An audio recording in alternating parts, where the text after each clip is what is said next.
দেখো তো আমাকে লিপস্টিক পরে কেমন লাগছে। হে এভরিওয়ান, গুড ইভিনিং সবাইকে। সবাই কেমন আছো? আশা করছি সবাই খুব ভালো আছো, আর আমি ভালো আছি। মনটা একটু খারাপ, কিন্তু ভালোই আছি। Welcome to my channel Tony show. সবাই পাশে থেকো, সাথে থেকো। সবাই প্লিজ আমাকে একটু সাপোর্ট করো, তোমাদের সাপোর্টের আমার খুব দরকার। আর এখানে যেহেতু আমি একা একা আছি, সারাদিন কি করব না করব, সেই জন্য আমার এই চ্যানেলটা খোলা। আগে আপলোড করতাম, দুটো একটা হয়তো আপলোড করেছিলাম, কিন্তু সেরম ছিল না। আবার নতুন করে শুরু করেছি, তাই তোমাদের সকলকে বলছি সবাই প্লিজ আমাকে একটু সাপোর্ট করো। আর এখানে আমি বেরিয়েছিলাম সন্ধ্যেবেলা, তো আমি, আমার বোন আর আমার মেয়ে, তো বেরিয়েছিলাম মার্কেটে যাব বলে, কিছু কেনাকাটা করার ছিল। তারপর রাস্তায় বেরিয়ে টোটো দেখছিলাম আর কি। আর আমি এখানে কি বলছিলাম আমার মনে নেই, হয়তো বোনের সঙ্গে কথা বলছিলাম, তো ওকে আসতে বলছিলাম যে টোটোওয়ালাকে দেখো তাড়াতাড়ি দিকে এসো। তো প্রচুর সাইডে শব্দ রাস্তায়, তাই জন্য আমি আর সেই ভয়েসটা করলাম না, সেই জন্য আমি ভয়েস ওভার দিচ্ছি। এখন আমরা টোটোতে বসে পড়েছি আর আমরা যাচ্ছি মেদিনীপুরে বিশাল শপিং মলে। সেখানে গিয়ে কিছু জিনিসপত্র কিনবো, দিয়ে ফিরবো। তো রাস্তায় আমরা টোটোয় উঠে পড়েছি, এখন যাচ্ছি। রাস্তায় যেতে যেতে আমাকে আমার মেয়ে বলছে, মাম্মা আমাকে এখন কিছু খেতে হবে। দিয়ে আমি বললাম, বেটা এখন কি খাবে? বলে, আমি মিষ্টি খাবো মাম্মা। মামাকে সত্যি বলছি, কিছু একটা খেতে হবে, আমার হাই উঠছে। আমি বললাম, ও আচ্ছা। তো এইসব গল্প করতে করতে দিয়ে ভাবলাম যে চলো যাই, বোন চলে যাবে বাড়ি, তাই জন্য তখন একা একা বেরোবো, এমনিতেই একা আছি, সেই জন্য একটু ভয় ভয় মনের মধ্যে কাজ করছিল। সেই জন্য ভাবলাম যে এখন আছে, তাহলে ওর সঙ্গে গিয়ে মার্কেটের জিনিসপত্রগুলো আর কি কিনে নিয়ে আসি। তো এই যে দেখতে পাচ্ছ, আমরা পৌঁছে গেছি শপিং মলে, আমাদের প্রায় সব কিছু নেওয়া হয়ে গেছে। এখানে আমার মেয়ে দাঁড়িয়ে দাঁড়িয়ে জামাটা মুখে দিচ্ছে, বারবার তুলে তুলে। আমি ওকে বলছি যে মাম এরকম করতে নেই, ও তত বেশি করে করছে আর হাসছে। আমরা তখন বেরাবো, সেই মুহূর্তের এই ক্লিপটা। তো বোন বলছিল যে চলো একটু ড্রেস দেখি, কিন্তু কিছু মানে পছন্দ হয়নি বলা ভুল, পছন্দ হয়তো হয়েছিল, কিন্তু যেটা মার্কেটের সেই জিনিসটার অতটাও দাম না। সেই জন্য আর কি ড্রেসের ক্ষেত্রে আমরা কিছুই নিইনি, এমনি বাস একটু বিস্কিট, তারপর দিশার সুজি, এইসব আর কি নিয়ে এসছি।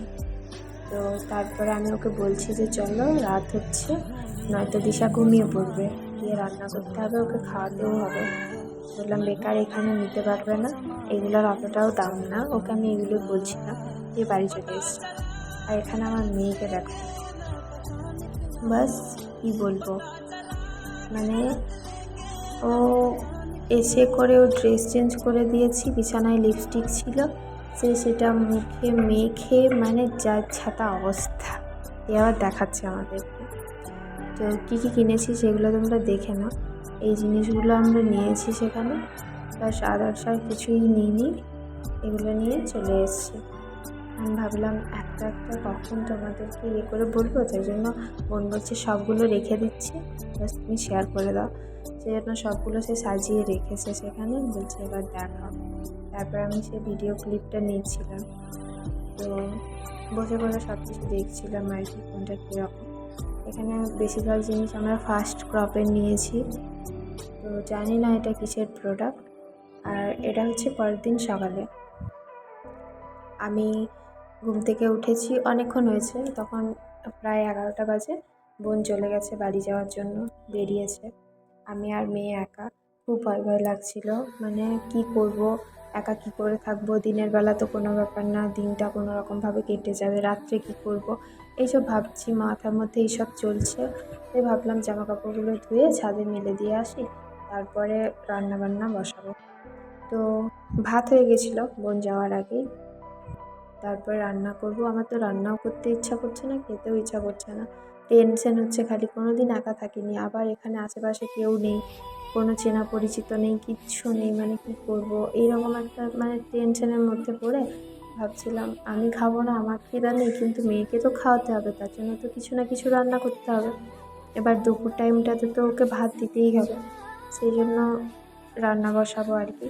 তো আমি তোমাদেরকে আগের ভিডিওতে বলেছিলাম যে একটা ঘটনা ঘটেছে, সেটা হচ্ছে যেদিন তোমার দাদাভাই গেল তোমাদের, সেদিন কি হয়েছে, সে মেদিনীপুরের লোকাল ধরে হাওড়া যাওয়ার কথা ছিল, তো সে সেরকমভাবে লোকাল ধরেছে। আমি ওকে বারবার বলছিলাম যে এই লোকালটা খড়গপুর পৌঁছাতে প্রায় 40 মিনিট সময় লাগায়, তাহলে তোমার যে টাইমে ট্রেন আছে সেই টাইমে কি হাওড়া ঢুকতে পারবে? নয়তো তুমি এক কাজ করো, খড়গপুর গিয়ে সেখান থেকে কোনো এক্সপ্রেস ট্রেন ধরে হাওড়া চলে যাও। ওকে আমি বারবার বলছিলাম, কিন্তু বলছে না না না, অনেক সময় আছে, ও ঢুকে যাবে, 2 ঘন্টা 3 ঘন্টা কি লেট হয় নাকি, এরকম বলছিল।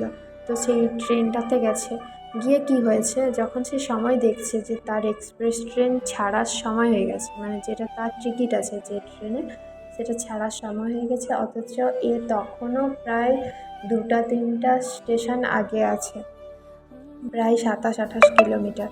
তখন সে কি করেছে, হাওড়া ঢোকার 2টা স্টেশন আগে নেমে গেছে, না 1টা স্টেশন আগে নেমে গেছে। নেমে যাওয়ার পরে সে কী করেছে, নেমে গিয়ে বাসে করে গেছে, যে ট্রেন লেট করছে তাহলে বাসে গিয়ে যদি ধরতে পারি, এরম হয়েছে। কিন্তু লাস্ট মুহূর্তেও যদি ট্রেনেই থাকতো না, তাহলে কিন্তু পেয়েই যেত প্রায়, ও 5 মিনিট 5 থেকে 10 মিনিট মতো, কারণ ওটা তো হাওড়া থেকেই ছাড়ে, দাঁড়িয়েছিল।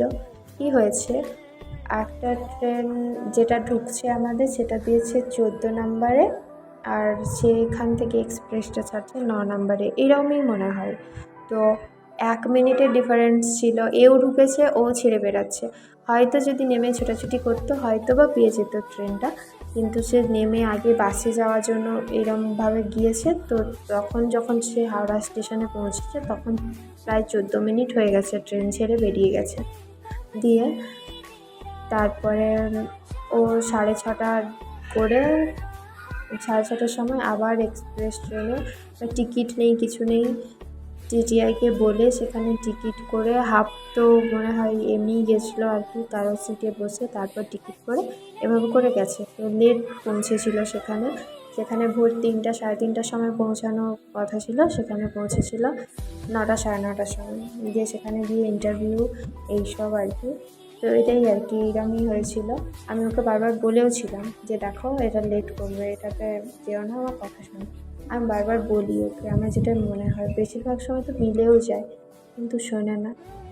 যাই হোক, এই যে দেখছো জামা কাপড় ধুয়ে দিয়ে ছাদে চলে এসেছি মেলার জন্য, আর মেয়ে সেখানে আমাকে বলছে আমি মেলা করব, আমি শুকনা দিব দাও, এরকম বলছে। দিয়ে সে সেখানে খেলছিল, তারপরে সে একটা বাটি নিয়ে এসছে, এসে করে বলছে মামা আমাকে এটাতে জল দাও, আমি তুলসী গাছে দেবো, মানে আমাদের ছাদে তুলসী গাছ লাগানো আছে, তো সেটাতে বলছে আমি জল দেবো। দিয়ে আমি ওকে বলছি না মাম্মাম এখন দিতে নেই, তুমি সন্ধেবেলা দেবে।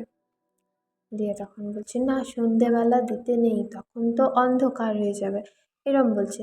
দিয়ে আমি বলছি ঠিক আছে কোনো ব্যাপার না, তুমি চান করে এসে তখন দেবে, এখন তো তুমি চান করোনি, তো এখন দিতে নেই। দিয়ে ওকে এরমভাবে কথা বলে বলে জামা কাপড় মিলছিলাম। দিয়ে তারপর জামা কাপড় মেলার পরে নিচে চলে এসে দিশাকে নিয়ে নিচে এসে রান্না বসিয়েছি। তো রান্না বসানোর আগে কী হয়েছে, ছাদ থেকে নেমে আমি যখন সবজি কাটছিলাম, আমি ওকে বলছি মামা তোমার খেলনাগুলো নিয়ে এসে করে তুমি সেখানে খেলবে আমার কাছে বসে বসে। তো সে খেলনা আনতে গেছিলো। এবার সকালবেলা সে কী করেছে, খেলনা দিয়ে রান্না করছিল, মুড়ি আর চাল রান্না করছিল লবণ দিয়ে, চারদিকে লবণ ফেলেছে। এবার সেই লবণে কী হয়েছে, জল হয়ে গেছে, খেলনা আনতে গিয়ে পড়েছে, মাথায় লেগেছে। দিয়ে কাঁদতে কাঁদতে আমি ভাবলাম, আমি বরফ দিলাম মাথাতে, বেশ করে বরফ টরফ দিয়ে ওকে রেখেছিলাম। দিয়ে ভাবলাম মাথাটা তো ভিজে গেছে, ঠান্ডা জল দিয়েছিলাম, ভাবলাম চান করিয়ে দিয়ে চান করিয়ে দিতে সে ঘুমিয়ে গেছিলো, তখন আমি রান্না করছিলাম। আর একটা মাথায় টেনশন ছিল যে এখনই আজকেই বোন গেল আর এইভাবে পড়ে গেল, তাহলে কী করবো, এখানে থাকতে পারবো কি পারবো না, মানে ভয় তো লাগছে, একা একা কী করবো, হঠাৎ করে যদি কিছু হয়, এখানে আমি কাউকে চিনি না জানি না, নিজেও কিছু করি না। তো এইসব করতে করতে রান্নাবান্না সেরে দিয়ে তারপরে সেখানে আর কি তরকারিটা দেখে আমি কড়াইটা ধুয়ে দিচ্ছিলাম। আমার মনে ভয় করছিল, আমি ভাবছি রাত্রেবেলা আমি আর রান্নাঘরের দিকে আসছি না, দিনের বেলা থাকতে ব্যাস রান্নাবান্না করে, আর যদি আমার তো এমনিতেই খাওয়ারই ইচ্ছা নেই, খিদেই নেই, ভাবলাম যদি না খাইতাম বিস্কুট খেয়ে ঘুমিয়ে যাবো, আমি আর আমার বেডরুম থেকে বেরাচ্ছি না, আমি এদিকে আসবোই না। আর তখন সব কিছু ধুয়ে টুয়ে যে দুপুরবেলা খাওয়া দাওয়া করে আবার সব ধুয়ে দেবো, কড়াই টড়াই সব কিছু ধুয়ে রেখে দিয়েছি। তারপরে বসেছিলাম, কিছুক্ষণ পরে এসে করে আমাকে বোন ফোন করেছে, যে বলল বৌদি আমার ইউনিভার্সিটির কাজ হয়ে গেছে, তাহলে আমি ওখানকেই আবার ফিরবো। তখন মানে একটু প্রাণে স্বস্তি পেয়েছি। দিয়ে বোন এসছে, তারপরে চান টান করেছি আর কি, ভাবলাম আসছে যখন অপেক্ষাই করে যাই, দিয়ে চান করবো।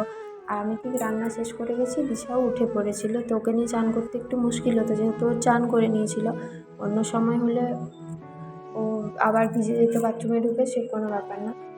তো এইরকমভাবে আর কি করছিলাম। তো এখন আজকের দিনটাই বোন থাকবে, আমার কালকের থেকে আবার টেনশন যে কী করে থাকবো, কী করবো সারাদিন। দিনের বেলাটা তো যাই হোক বোর তো লাগেই, কতই আর ফোন দেখবো, কী বা করবো, মেয়ের সঙ্গে কাজ করেও অনেক সময় এরকম যেন মনে হয়। সেই জন্য তো ভাবছি যে দিনের বেলা কোনো রকম পেরিয়ে যাবে, কিন্তু রাত্রেবেলা কী হবে। আবার এখানে একটা ঘটনা ঘটেছে, সেটা আমি তোমাদেরকে পরে অন্য কোনো দিন শেয়ার করবো তোমাদের সঙ্গে।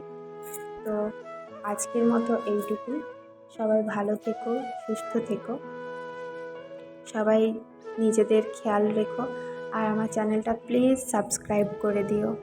আর আমার ভিডিওগুলো পছন্দ হলে, আমার সারাদিন কী করছি সেই সব কিছু পছন্দ হলে একটা লাইক করে দিও। সবাই ভালো থেকো, সুস্থ থেকো। টাটা সবাইকে।